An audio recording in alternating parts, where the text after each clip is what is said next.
मध्य प्रदेश विधानसभा में नेता प्रतिपक्ष उमंग सिंघार ने शनिवार को एक प्रेस कॉन्फ्रेंस करते हुए सौरभ शर्मा मामले में भारतीय जनता पार्टी के कई नेताओं पर गंभीर आरोप लगाए थे। उमंग सिंघार ने कहा कि सौरभ शर्मा परिवहन विभाग का एक अदना सा सिपाही था, लेकिन उसके पास सैकड़ों करोड़ की संपत्ति थी। इसके साथ कई और लोग शामिल हैं। उन्होंने सीधे सीधे परिवहन मंत्री गोविंद सिंह पर आरोप लगाए कि 5 साल में उन्होंने 2000 करोड़ की संपत्तियां खरीदी हैं। उमंग सिंघार के इन गंभीर आरोपों का सिलसिला मुख्यमंत्री ज्योतिरादित्य सिंधिया और प्रधानमंत्री तक पहुंचा। इसके जवाब में दोपहर होते होते भाजपा उतर आई।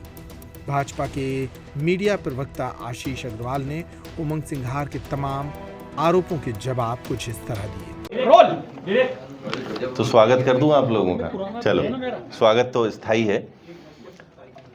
देखिए, आज कांग्रेस के नेता प्रतिपक्ष श्री उमंग सिंघार के द्वारा पुनः चरित्र हनन का और झूठ का झुंझुना बजाने का कुत्सित प्रयास किया गया है। और हास्यास्पद और आत्मविरोधाभासी है कि जो उमंग सिंघार स्वयं विभिन्न आरोपों से घिरे हों, वो आज दूसरों पर आरोप लगा रहे हैं। मैं याद दिला दूं कि ये वही उमंग सिंघार हैं जो 15 महीने की कमलनाथ सरकार के दौरान अपने ही मंत्रालय में खरीद फरोख्त, ट्रांसफर, पोस्टिंग ऐसे अनेकों मामलों में करोड़ों रुपए के भ्रष्टाचार के आरोपी थे। ये वही उमंग सिंघार हैं जब झारखंड के ये प्रभारी सचिव बने तो वहां पर टिकट बेचने के इन पर आरोप लगाए गए, और ये जो आरोप थे ये स्वयं कांग्रेसियों ने लगाए इन पर। इसके बाद राहुल गांधी ने एक जांच भी की जिसमें ऐसा बताया जाता है कि आरोप इन पर सिद्ध हुए। ये वही उमंग सिंघार हैं जो कभी अपने ही पूर्व मुख्यमंत्री दिग्विजय सिंह को शराब माफिया, रेत माफिया, ब्लैकमेलर बताते थे और आज उनके साथ ही मंच साझा करते हैं। वैसे मैं निजी टिप्पणियां करने में विश्वास नहीं रखता हूं, पर उमंग सिंघार को याद रहे कि उन पर विभिन्न महिलाओं ने समय समय पर बहुत गंभीर आरोप लगाए हैं। एक महिला ने तो उनके स्वयं निज निवास में आत्महत्या की थी। ये समझना होगा कि वो कितनी प्रताड़ित रही होगी। कई महिलाओं ने उन पर और आरोप लगाए और आज सिर्फ सुर्खियां बटोरने के लिए ऐसे उमंग सिंघार जी दूसरों पर आरोप लगाते हैं। तो मुझे वो शेर याद आता है कि चेहरे पर नकाब और लहजे में बदजुबानी लिए फिरते हैं, जिनके खुद बही खाते बिगड़े हों वो दूसरों का हिसाब लिए फिरते हैं। कांग्रेस की अगर मैं बात करूं तो कांग्रेस भ्रष्टाचार का पर्याय है, पर्यायवाची है। C for Congress, C for corruption.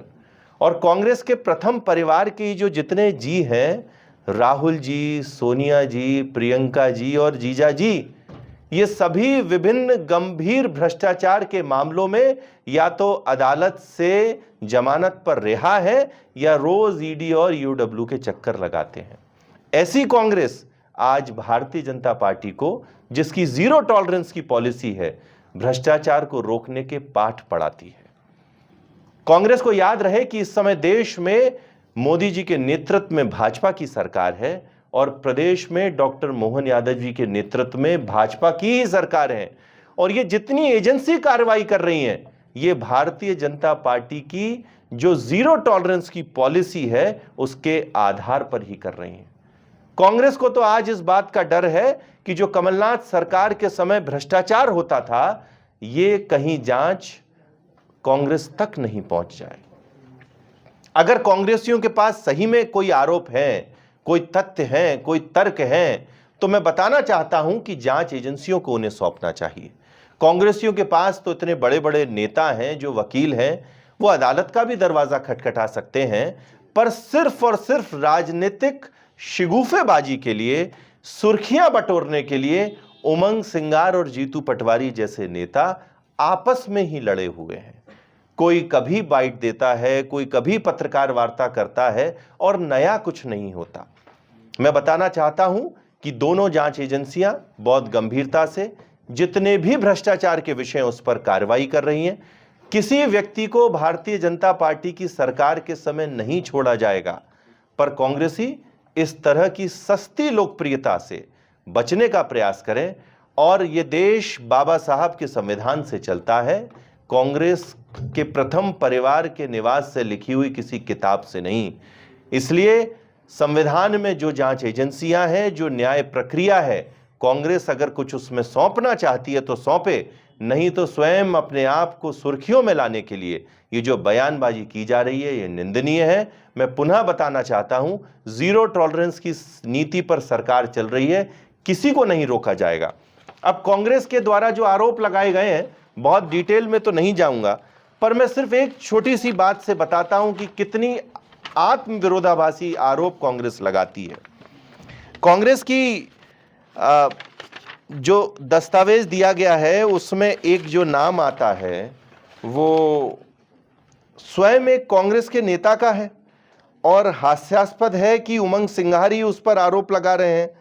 तो ये कांग्रेस को बताना चाहिए कि जो कमलेश बघेल है उनका कांग्रेस से क्या नाता है, वे किस गुट से आते हैं और किस गुट से अपना बैर निकालने के लिए आज उमंग सिंघार उनका नाम ले रहे हैं। तो तथ्यहीन, तर्कहीन और कूटरचित तथ्यों और तर्कों के साथ आज उमंग सिंघार आए हैं। उनका प्रयास सिर्फ और सिर्फ सुनियोजित षड्यंत्र है, इसके अलावा और देखिए, ये 10 दिन का समय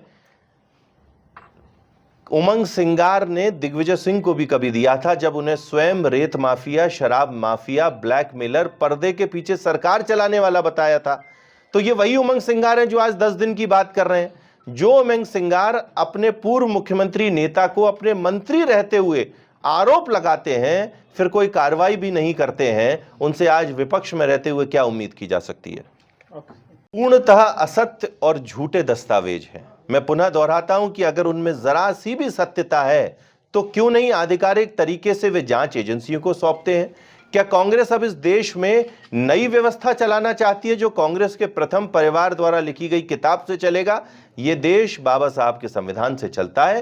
कांग्रेस के पास अगर कोई भी सत्यतापूर्ण दस्तावेज है तो जांच एजेंसियों को सौंपें, नहीं तो कूट रचित इस तरीके की सुर्खियां बटोरने तक ही कांग्रेसियों के प्रयास सीमित रहेंगे। जवाब दे दिया, गोविंद सिंह राजपूत जी की तरफ से भी कोई रिएक्शन नहीं आया। देखिए, भाजपा एक परिवार है और मैं आज मीडिया विभाग के अध्यक्ष, एक प्रभारी के तौर पर अगर आपको आधिकारिक जवाब दे रहा हूं तो ये गोविंद सिंह जी का ही जवाब है, ये भाजपा का जवाब है, इसलिए इसमें कोई अतिरेक नहीं होना चाहिए। सर, झूठे दस्तावेज दिखाए कि आप नोटिस देंगे, क्या बीजेपी तैयारी करेगी? देखिए, भारतीय जनता पार्टी समय समय पर इस तरह के सारे विषयों पर विचार करती है।